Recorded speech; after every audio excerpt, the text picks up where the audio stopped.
Hello everyone, this is the Invisible Poet. Not a poem today, something slightly different. I hope you enjoy.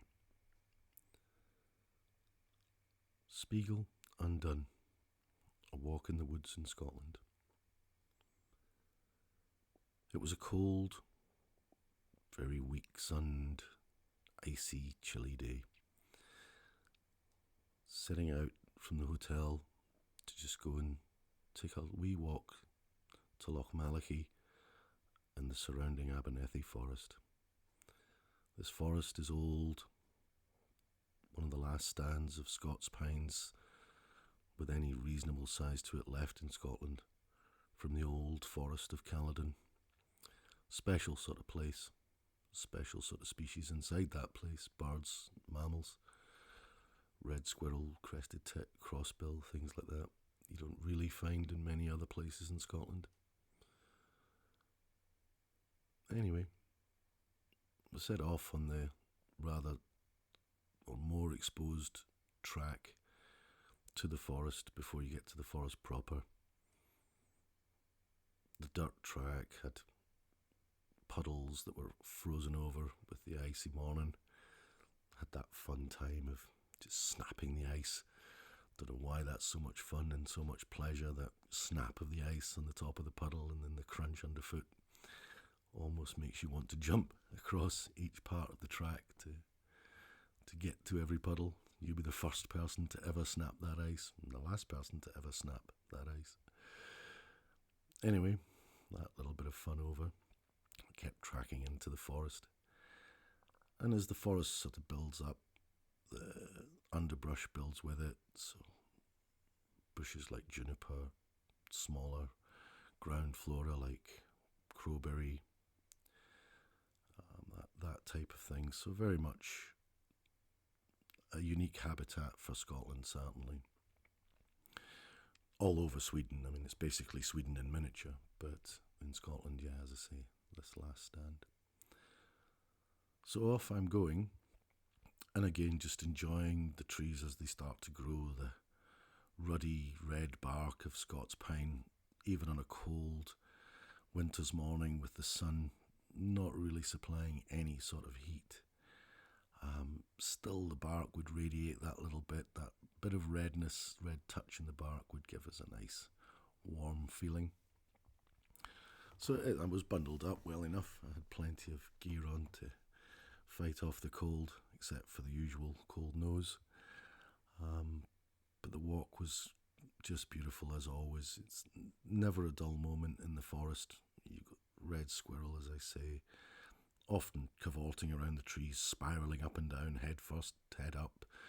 An amazing animal to watch, especially in winter when they're bulked out with their winter coat, winter fur, but still as agile as ever. And I stopped for a while to sit under a tree where one of the squirrels above me was just munching on the pine cones, and the debris and detritus of that pine cone would just fall. It's just one of those sounds I get a kick out of, just listening to the fragments of pine cone falling through the branches, practically raining down on you in some cases. You know that, there's something beautiful about being that close to nature and that close to survival, knowing how carefully that squirrel has gone about its business for most of the winter, and just having that feeling that it's okay, mate, spring's coming, everything's going to be fine soon. You just keep going, doing what you need to do. So again, I picked myself up and just carried on my walk. Trees getting larger and larger, thicker and thicker, more canopy, less sunlight, of course. But then there's something magical about that in itself. It's not dark per se. The forest is still reasonably open, but there's a darkness to it that's pretty cool. I suppose it was probably about 15 minutes into the walk, I started perceiving. At first I just thought it was a bird called maybe Crested Tit, or something very trill, but it didn't match that in my mind. most of you won't realise I'm a bird watcher, but you probably do after I just mentioned that. But no, it didn't have that pattern to it of a bird call at all. It really had more of a pattern of a, what would you say, a sort of porch, somebody's porch, filled with those little, the little metallic wind chimes. That sort of metallic twinkle, sprinkling noise, that tinkle, tinkle, tinkle, but quite reasonably paced. But it would fade away completely at times, and then come back a little bit. Sometimes stronger, then fade away. Sometimes a little bit, and then fade away again. It was a real mystery. It was beautiful to listen to. I've never heard anything like it, and I've never heard anything like it since. Of course, being the sort of person that thinks I need to know what that is, probably what made me become a bird watcher in the first place, or a wildlife watcher certainly. I want to know what that is.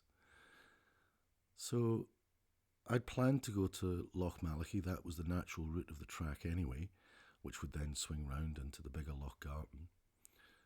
But I just thought, well, wherever this noise is coming from, I kind of want to know. But it was in front of me. It was generally coming from the path of the track, although at times it could come from, not behind me, but certainly very much parallel to me, 90 degrees to me. So it was an odd placement of noises. Didn't think there was enough houses with porches around this area, because there are none, that would have wind chimes twinkling like this. Anyway, I suppose the other thing to mention, the wind was negligible. There was nothing really windy about the day, so wind chimes seemed a bit of a stretch. Anyway, I kept on walking, checking out the wood ants' nests. Again, big mounds of needles, and the ants probably cozied up inside, again waiting for the real spring to come. Kept on the track. Occasionally veered off when I heard that tinkling just draw me off the track, thinking it might be coming 90 degrees to me or slightly off the track. But then, no, it would fade away, and I thought, no, or the noise would come again, and it was back towards the track again. So there I was, back on the track again. The forest was quiet, as you would expect on a winter's morning. Bird life was scarce. A few songs in the trees occasionally, a few contact calls, things like that. Enough to know that there was bird life around, but they weren't exactly enthusiastic about the day. Moving on, as I started to approach the loch, by the way, loch, for those who don't know the Scots idiom, is a lake. It's the Scottish word for a lake, is a loch. Fresh water, this is. And as I approached, or got probably within 5 minutes of, suddenly the wind chimes really started to kick up. And there was a bit of a breeze at that moment, and I thought, okay, so it is responding to the wind in some way. But again, wind chimes didn't make any sense in terms of no population around to have these things, unless somebody had gone through the night and hung wind chimes on the forest. That wasn't the case. So again, that noise really, that was the end for me. It was, I've got to find out what this is, and so I quickened my step. And as I approached the loch, as the trees opened out on the loch side, and you have a little tiny sort of gravelly, sandy beach, if you like, if you want to call it that, coastline, if you want to call it that, shoreline, it suddenly became very obvious to me what this was.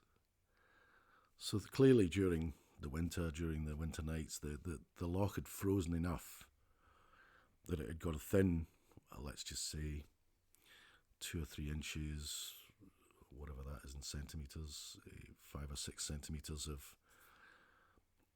of frozen plates. You know, it had frozen over the top. But as even the day had warmed that enough, those plates had broken. So the whole, not the whole loch, but a massive shoreline of the frozen loch, it was breaking up, and it was, as the waves would lap, it was creating this beautiful, the ice tapping against each other, these platelets of ice just knocking against each other, was creating this amazing wind chime effect, but on a massive scale. You know, it was just absolutely incredible. As I say, it was that almost that metallic, without the sharpness though. It had that real soothing, but spine tingling twinkle. It really was one of the most amazing things I've ever heard, and I was mesmerised by it for many, many, many minutes. I tried to take a video of it at the time, and this was a long time ago, and mobile phones were in their infancy. But like many photos or videos, it really didn't do it any justice whatsoever. It really didn't matter. It wasn't. Nah, it didn't represent the thing at all. And I've looked at it subsequently, a little tiny clip of it that I made. Nah, it wouldn't be worth putting in this narrative at all. It just wouldn't do it justice. In fact, it would probably take away from it. I've never had an experience like it. I lifted one of the platelets out just to see how thick the ice was, and it, as I say, it was thick enough. It was like looking through a distorted window pane, and they were large enough. But yeah, what I ended up doing was just sitting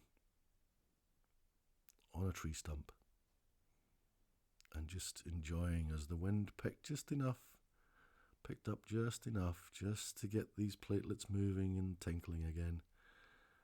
It was absolutely magical. I'll never forget it. And one day I hope that you'll experience this sort of thing for yourself, or any other of the billions of magical moments, outdoors, indoors, tiny moments, large moments. We always get swept up by the massive things that happen in life. But sometimes these little tiny, tiny moments, the squirrels, the bird song, the morning in itself, the silence, but that wind chime loch was quite something. That broken mirror, I loved it. And I'll probably never ever see it again now that I live so far away from Scotland. But it'll always be with me. Thanks for listening.